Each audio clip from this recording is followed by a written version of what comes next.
When we say extradition, it simply means that a criminal commits a crime in the state, goes to another state, and he will be returned to the country where he committed the offense. So that is extradition.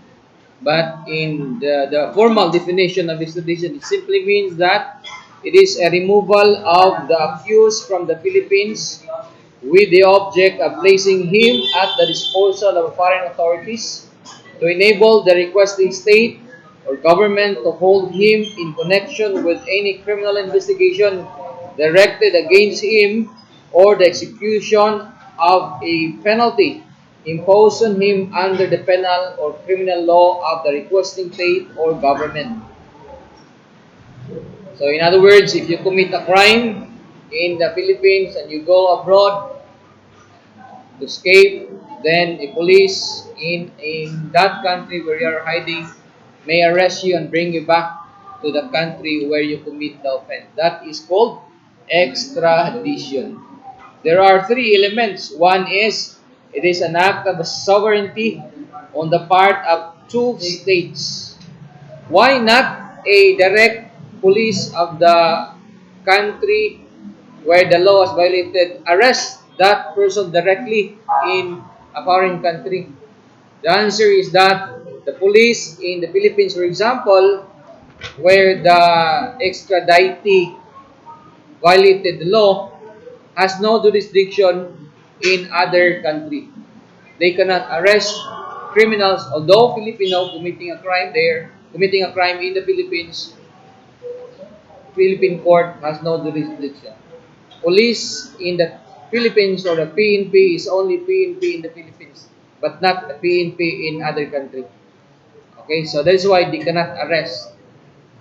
Second is that it is a requisite by a state to another state for the delivery to it of an alleged criminal.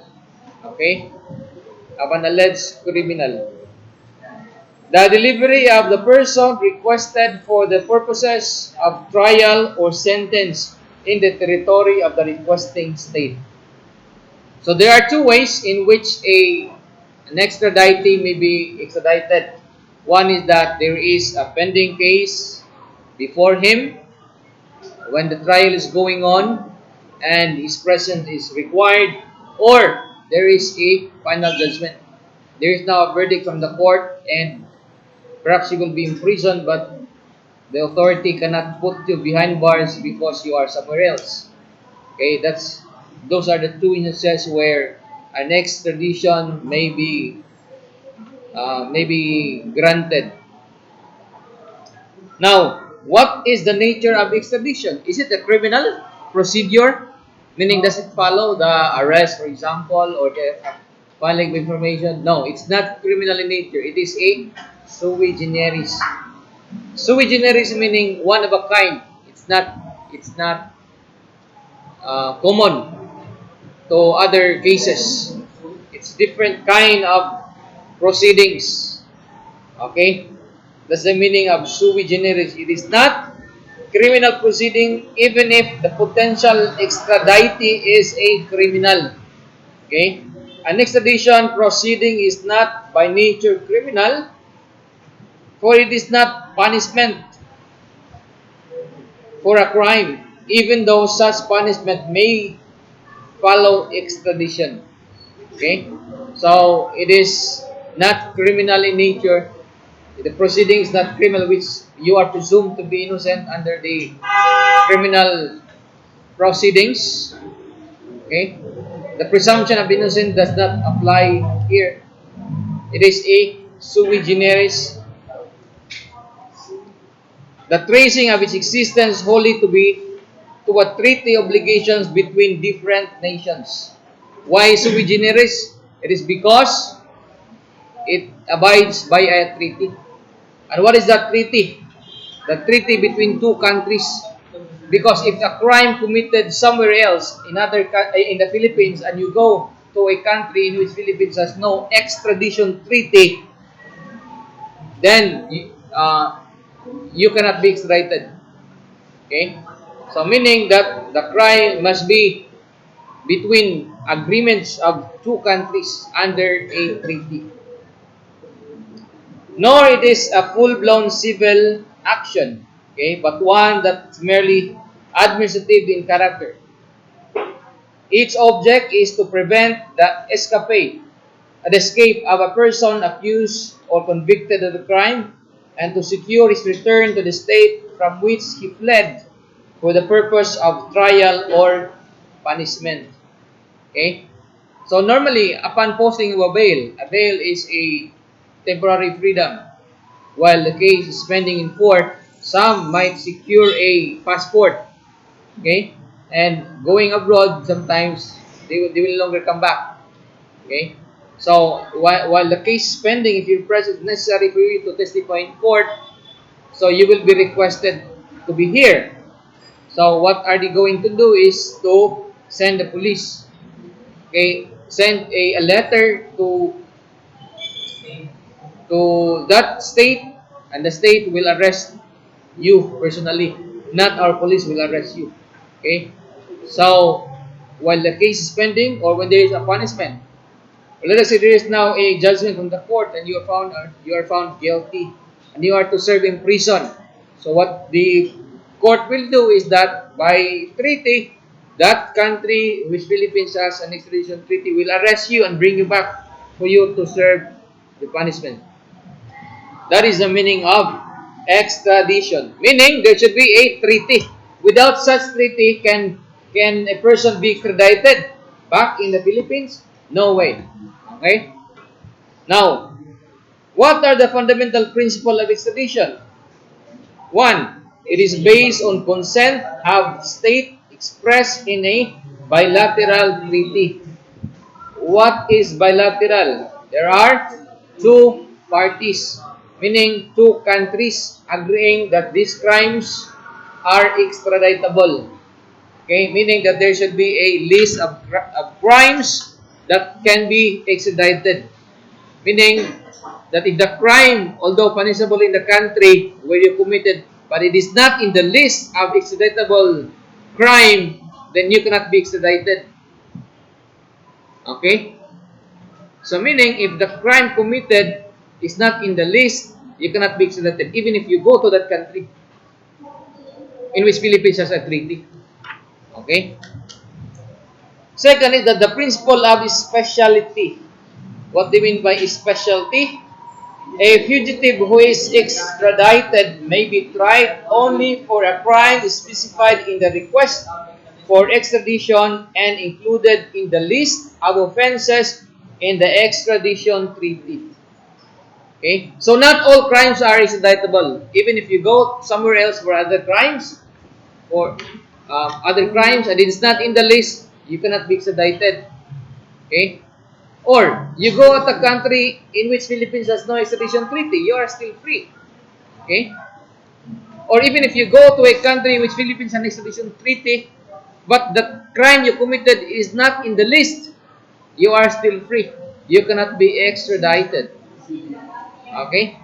So that's the meaning of principle of specialty. There must be a specific crimes that are extraditable. Third, double criminality. What is double criminality? The act for which the extradition is sought must be punishable in both states.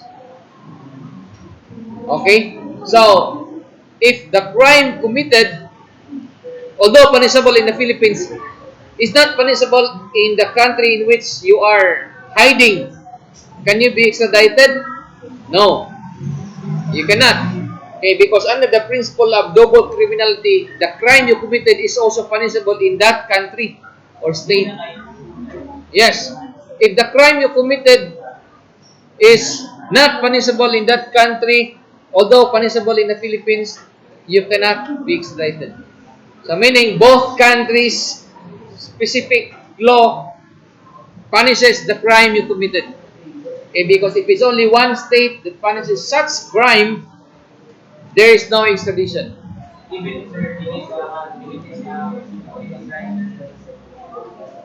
If it's committed abroad and if punishable in that country and also punishable here, extraditable.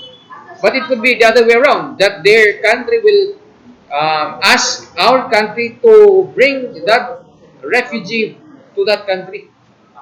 Yeah, back to their country. Now, fourth, any person may be extradited, whether he be national of the requesting state, of the state of refuge, or of another state. He need not be a citizen of the requesting state. Okay. Would it always be a Filipino who commits a crime in the Philippines and hide abroad? Would it always be a Filipino? No. It could be any other citizen who violates Philippine laws. Okay? So, let us say an American who commits a crime here in the Philippines and upon commission of the crime went back to his country. Supposing there is an extradition treaty between those countries and the crime committed is extraditable, our country can request him to face the crime in the Philippines, even if he is an American.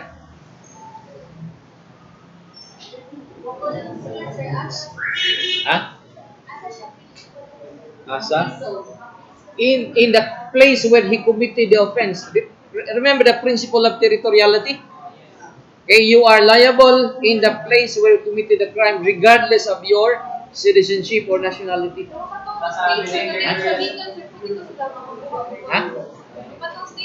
Yeah. No. Generally, yeah. Generally, the court where has jurisdiction, where you committed the offense has jurisdiction over the case.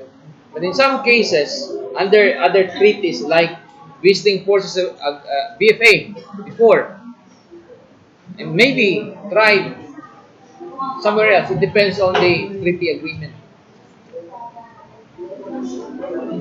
Now, number 6, political or religious offenders are generally not subject to extradition. Okay? As well as military offenses. Prohibition on discrimination. Extradition may not be granted if it would be subject to a fugitive from prosecution based on race, nationality, or political opinion. So those are the prohibition of extradition. If the crime you committed is a what are those? Huh? Based on race, nationality, or political opinion.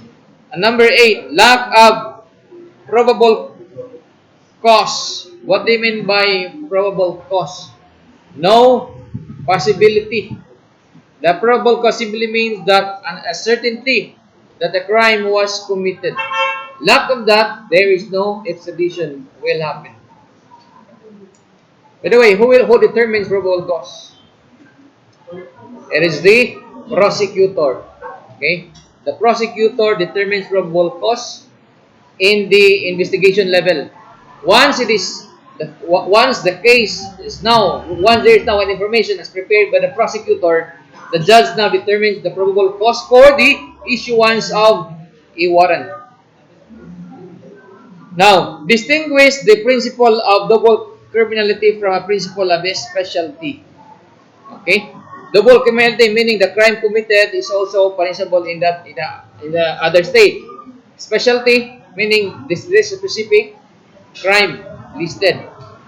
Now, the crime involved should be a crime in both the requested and the requesting states to make it extraditable.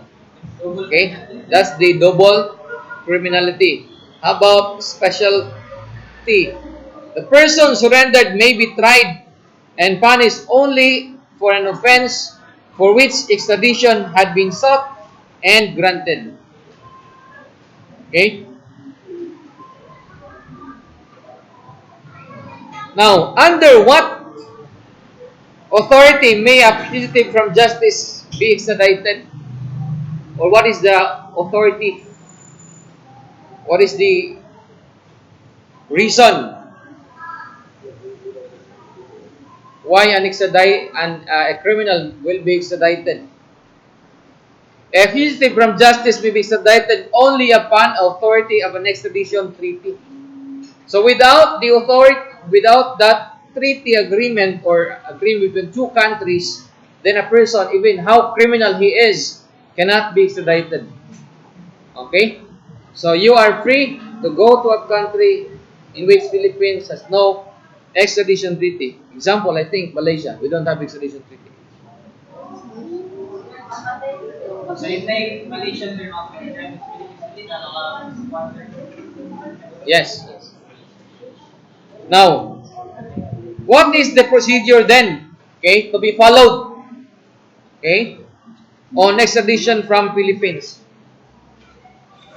One is that requesting through a diplomatic representative with decision of conviction.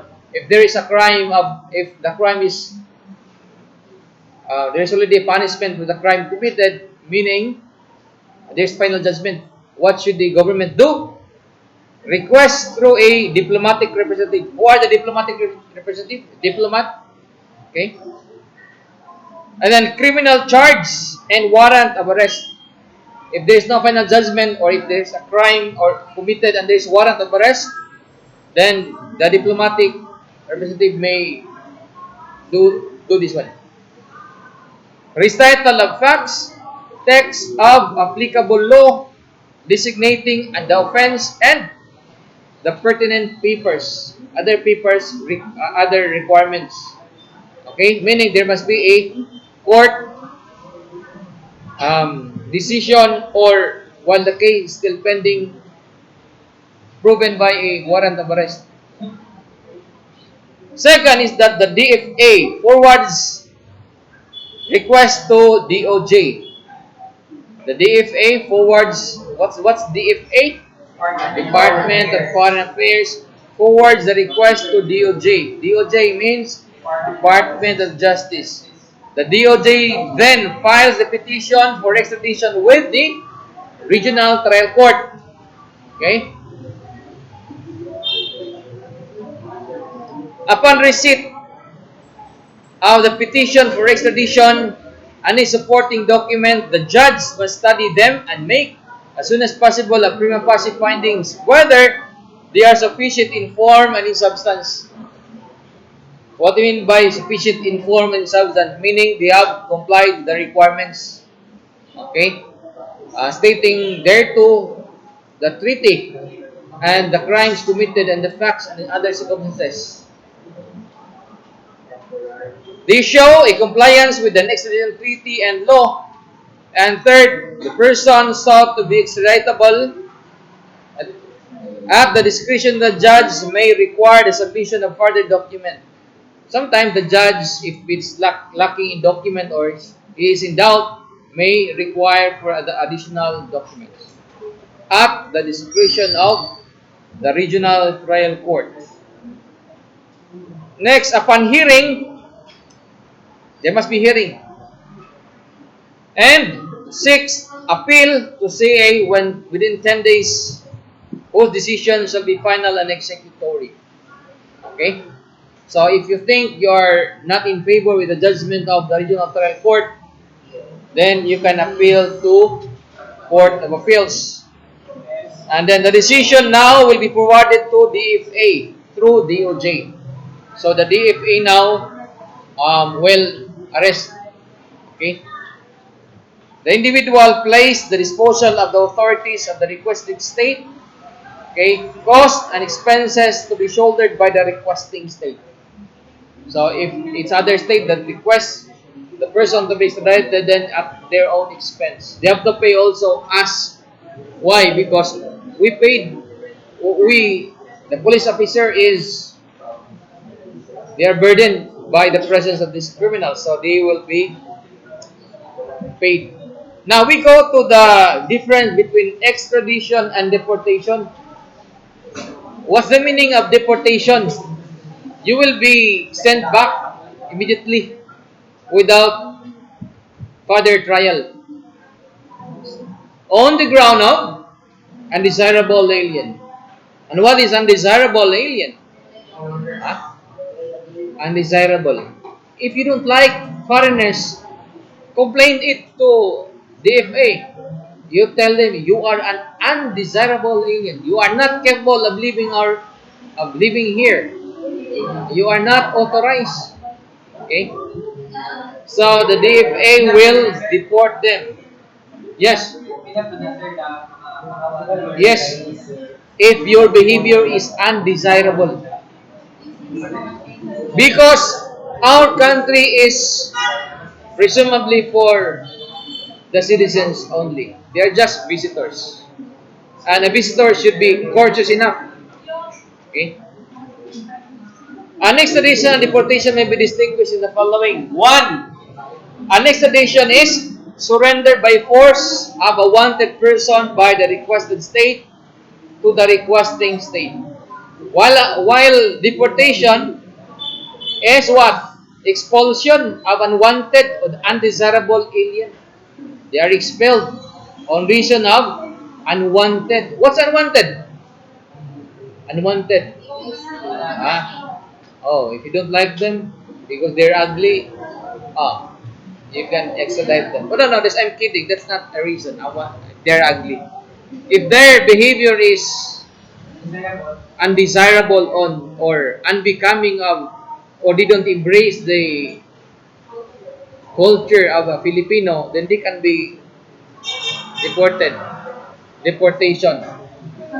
Now, while extradition, it may be made pursuant to a treaty between requesting state and the requested state. How about deportation? Is there a treaty? No, it's pure unilateral act and exercise of sovereignty. Okay? So this is Philippines.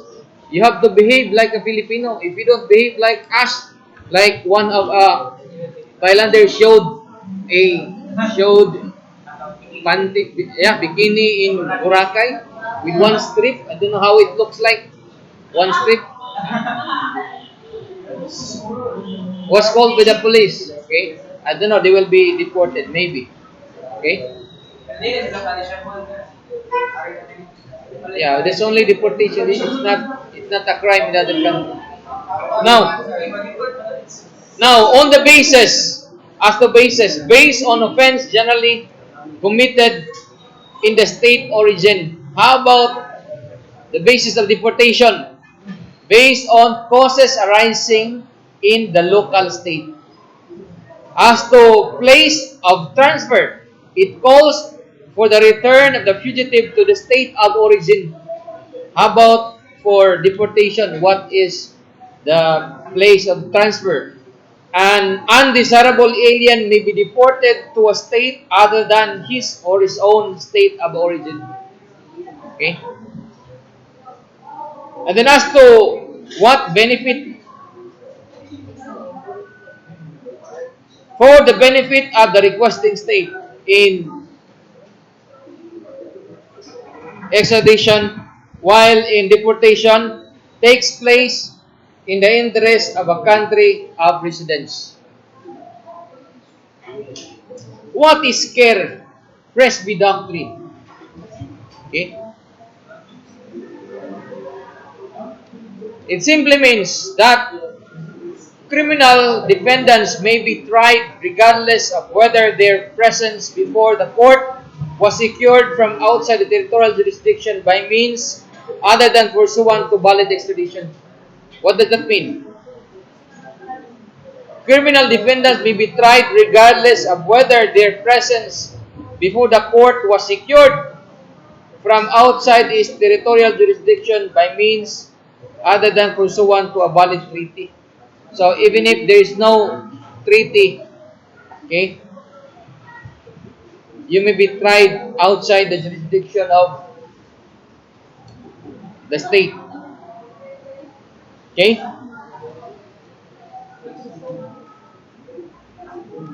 Oh, that's the end of extradition treaty. You get 1/4 for our short test.